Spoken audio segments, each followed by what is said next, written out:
ওই রাস্তায় চলে গাড়ি আর খেতে চলে ট্রাক্টর, রাস্তায় চলে গাড়ি আর খেতে চলে ট্রাক্টর, আইফোনে হেডফোন জ্যাক নাই, তাই কি আমি তো ডাক্তার। ওই,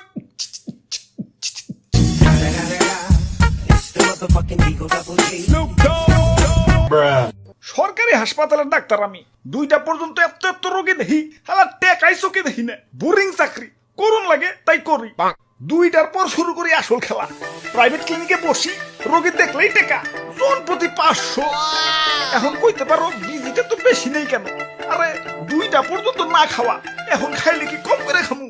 পেট ভরে খাও না? হাই হাই রে, রোগী দেখার তো টাইম হয়ে গেছে, বাইরে তো আমার 500 টাকা নোটের সিরিয়াল ধরে রয়েছে। ওই এক এক করে হোক। ডাক্তার সাহেব, আমার তো জ্বর হইছে, দাও আগে 500 ভিজিট দাও। 100 কম নেওয়া যায় না? 100 তো কম নেই, কিন্তু এখন না, পরের বার। এই যে দেখো, প্রথমবার 500, পরের বার 400। এই ওষুধ গুলা খাইতে থাকো, 2 দিন পর আবার দেখা করবা। আবার দেখা করুন কেন? দেখা করলেন আবার 400 টাকা নিবেন নি? জ্বর না সারলে দেখা করবা না, আর জ্বর সারলে ও একটু ভুল হইছে, দেখি প্রেসক্রিপশনটা, এই যে নাও, না পাকাইটটা দিলাম। এখন যদি সাইরা যায়, দেখা করার দরকার নাই।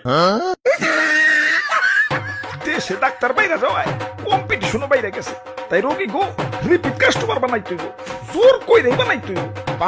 ডাক্তার সাহেব, রোগী হয়ে পড়ছে। ও ক্রিটিক্যাল সিচুয়েশন। ওই তাড়াতাড়ি টাকার বান্ডেলটা বেডে শোয়াও। কিসের বান্ডেল?